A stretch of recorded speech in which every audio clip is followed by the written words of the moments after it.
So what's up wrestle fans, welcome to wrestle X bulletin. तो guys welcome है आपका एक और नए वीडियो में। और इस वीडियो में हम लोग बात करेंगे विंस मैकमैन एरा के 10 ऐसे सुपरस्टार्स के बारे में जिन्हें विंस मैकमैन काफी बढ़िया तरह से बुक करते थे, but triple H era start होते ही इन सुपरस्टार्स के करियर का डाउनफॉल स्टार्ट हो गया। तो कौन से हैं वो टॉप 10 सुपरस्टार, ये जानने के लिए वीडियो को एंड तक देखना और चैनल को जरूर सब्सक्राइब कर लेना ताकि रेसलिंग न्यूज के साथ साथ ऐसी इंटरेस्टिंग वीडियोस भी आपसे मिस ना हो। और अब बिना देरी के स्टार्ट करते हैं लिस्ट में सबसे पहला नाम आता है जायंट ओमोस का, जिन्हें विंस मैकमैन WWE का अगला बिग शो बनाने वाले थे और इसी वजह से ओमोस को शोज पर लगातार बुक भी किया जाता था। और विंस के टाइम पर ओमोस ने बॉबी लैशली और ब्रॉक लेसनर जैसे बंदों के साथ फ्यूड भी की थी, लेकिन ट्रिपल एच एरा के स्टार्ट होते ही ओमोस WWE के शोज से गायब ही हो गए और लास्ट टाइम उन्हें अप्रैल 2024 में Andure the giant battle royal में कम्पीट करते हुए देखा गया था। उसके बाद से उन्हें WWE के शोज में नहीं बुक किया गया। और बात करें अभी की, तो रिसेंटली ओमोस ने WWE के साथ न्यू डील साइन की है, जिसकी वजह से होप करते हैं कि ट्रिपल एच उन्हें जल्दी शोज पर भी लाएंगे। तो उस टाइम देखना इंटरेस्टिंग होगा कि ओमोस की बुकिंग ट्रिपल एच किस तरह से करने वाले हैं। ट्रिपल एच एरा का अगला शिकार हुए हैं विंस मैकमैन की सबसे लास्ट क्रिएशन ऑस्टिन थ्योरी, जो अभी अगर विंस मैकमैन के अंडर काम कर रहे होते तो डेफिनेटली वो वर्ल्ड चैंपियन बन चुके होते। But triple H era start होते ही इनके करियर का इतना तगड़ा डाउनफॉल हो गया कि जिस बंदे को विंस मैकमैन कंपनी का नया जॉन सीना समझ रहे थे, वो आज WWE में सिर्फ एक जॉबर बन के रह गया है। और अब जब तक उन्हें ग्रेसन वॉलर से अलग नहीं किया जाएगा, तब तक मुझे नहीं लगता कि उनके साथ ट्रिपल एच एरा में कुछ अच्छा होने वाला है। तो होप करते हैं कि ट्रिपल एच को जल्दी ऑस्टिन थ्योरी में WWE का फ्यूचर दिखाई दे और वो उन्हें ग्रेसन वॉलर से अलग करके अच्छी तरह से शोज पर बुक करे।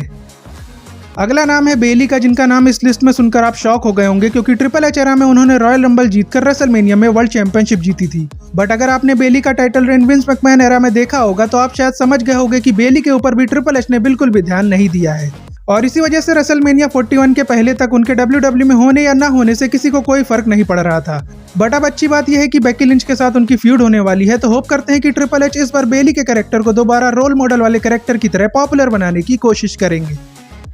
लिस्ट में अगला नाम है शिनसुके नाकामुरा का, जिन्होंने विंस मैकमैन के राज में रॉयल रंबल जीती, यूएस चैंपियनशिप जीती, टैग टीम चैंपियनशिप जीती और वो मल्टीपल टाइम इंटरकॉन्टिनेंटल चैंपियन भी थे। बट जैसे ही ट्रिपल एच एरा स्टार्ट हुआ, ट्रिपल एच ने सबसे पहले नाकामुरा का कैरेक्टर चेंज कर दिया, जो स्टार्टिंग में तो लोगों को काफी पसंद आ रहा था। बट अचानक पता नहीं ऐसा क्या हुआ कि ट्रिपल एच ने नाकामुरा को शोज पर बुक करना ही बंद कर दिया और अब बस रैंडमली उन्हें एक फिलर की तरह शोज पर बुक किया जाता है, जिसकी वजह से मुझे नहीं लगता कि उनका आगे का फ्यूचर WWE में कुछ खास होने वाला है। नेक्स्ट नाम है बियांका ब्लेयर का, जिन्हें विंस मैकमैन वुमेन्स डिवीजन में हमेशा मेन इवेंट लेवल पर बुक करते थे और उन्हें साशा बैंक्स के रिप्लेसमेंट की तरह देखा जा रहा था, जिसकी वजह से विंस के राज में बियांका ब्लेयर ने रेसलमेनिया मेन इवेंट भी किया था। बट ट्रिपल एच ने आते ही बियांका ब्लेयर को टैग टीम डिवीजन में डाल दिया और उन्हें जेड कारगिल के साथ टैग टीम चैंपियनशिप की वैल्यू बढ़ाने के काम में लगा दिया गया। बट ट्रिपल एच अगर फैंस की बातें सुनते हैं तो उन्हें पता होगा कि फैंस बियांका ब्लेयर और जेड कारगिल की फ्यूड देखना चाहते हैं, ना कि उनकी टैग टीम। और इसी वजह से अब ट्रिपल एच को जल्दी इस फ्यूड को स्टार्ट करने के बारे में भी सोचना चाहिए।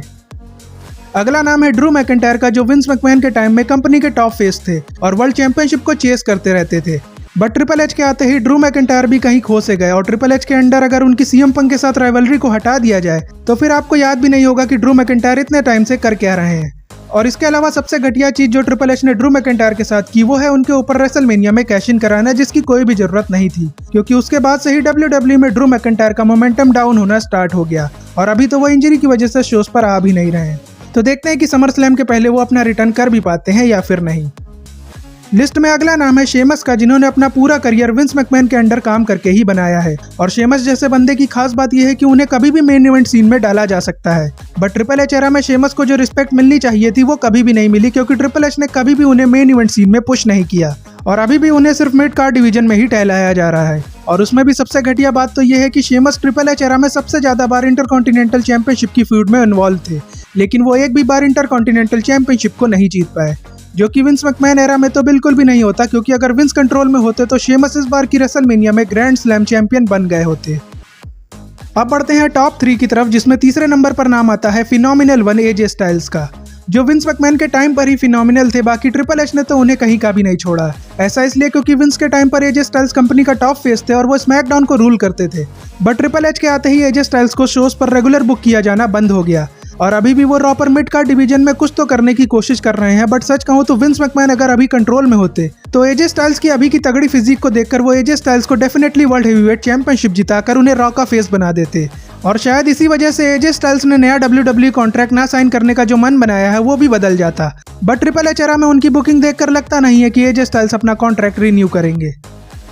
लिस्ट में सेकंड नंबर पर नाम आता है ब्रॉक लेसनर का, जो विंस मैकमैन के टाइम पर कंपनी के सेवियर थे, क्योंकि जब भी शोज की रेटिंग डाउन होती थी विंस मैकमैन ब्रॉक लेसनर को शोज पर लाते थे, जिससे रेटिंग्स के साथ साथ उस सुपरस्टार की वैल्यू भी बढ़ जाती थी, जिससे वो फ्यूड करते थे। लेकिन ट्रिपल एच एरा में उनकी बुकिंग फैंस को कभी भी समझ नहीं आई, क्योंकि कोडी रोड्स से वो फ्यूड में हार गए और उसके बाद कोडी रोड्स को ओवर करने के लिए उन्होंने उनका हैंड रेस किया, जो कि उनके बीस्ट वाले कैरेक्टर के लिए बिल्कुल भी सही नहीं था। इसके अलावा अगर ब्रॉक लेसनर केस में ना फंसे होते तो वो जन्मों जन्म के बाद मिड कार्ड डिवीजन में इंटरकॉन्टिनेंटल चैंपियनशिप के लिए गुंथर के साथ फ्यूड भी करते, जो कि विंस मैकमैन के रहते बिल्कुल भी देखने को ना मिलता। बाकी अभी तो ये भी नहीं पता है कि ब्रॉक लेसनर दोबारा WWE में कब आएंगे, तो उनकी फ्यूचर बुकिंग के बारे में बात करके क्या ही फायदा। लिस्ट में नंबर 1 पर आता है सबसे शॉकिंग नाम, जो कि है OTC रोमन रेंस का, जिनका नाम इस लिस्ट में सुनकर आपको थोड़ा झटका लगा होगा, बट सच तो यही है कि विंस मैकमैन के जाने के बाद रोमन रेंस का ऑरा जबरदस्ती खत्म किया जा रहा है। ऐसा इसलिए क्योंकि पहले तो उनका टाइटल रेन रेसलमेनिया 40 में एंड करा दिया गया, जो कि विंस के एरा में नहीं होता, क्योंकि रोमन का टाइटल रेन इतना लंबा हो गया था कि विंस हल्क हॉगन का रिकॉर्ड भी तोड़वा देते और उसके बाद रोमन से टाइटल लिया जाता। और विंस मैकमैन कभी भी कोडी रोड्स को इस टाइटल रेन को ब्रेक करने के लिए पिक ना करते, क्योंकि वो तो ये चाहते थे कि ऑस्टिन थ्योरी रोमन रेंस का टाइटल रेन ब्रेक करे, और इसी वजह से वो ऑस्टिन थ्योरी को लगातार अच्छा पुश भी दे रहे थे। बट ट्रिपल एच के आने से विंस का ये प्लान फ्लॉप हो गया और रोमन का चैंपियनशिप रेन बीच में ही एंड हो गया, और अब तो उन्हें सिर्फ पार्ट टाइमर की तरह शोज पर बुक किया जाता है, जिसकी वजह से 1.5 साल के बाद भी रोमन रेंस फिर से वर्ल्ड चैंपियन नहीं बन पाए हैं। और अभी की स्टोरी देखकर आप भी जानते हो कि उनकी राइवलरी सेथ रॉलिंस के साथ चलने वाली है, जिसकी वजह से वो वर्ल्ड चैंपियन नहीं बन पाएंगे, और इन्हीं सब रीजंस की वजह से ट्रिपल एच एरा में उनकी बुकिंग फैंस को पसंद नहीं आ रही है। तो होप करते हैं कि ट्रिपल एच जल्द ही अपनी गलती समझेंगे और रोमन रेंस को फिर से वर्ल्ड चैंपियन बनाकर कंपनी का टॉप फेस बनाएंगे। बाकी इसी के साथ ये वीडियो यहीं पर एंड होती है, बट जाने से पहले आप चैनल को जरूर सब्सक्राइब कर लेना और वीडियो को लाइक शेयर करना मत भूलना। बाकी आपसे मिलते हैं नेक्स्ट वीडियो में, तब तक के लिए goodbye and see you soon.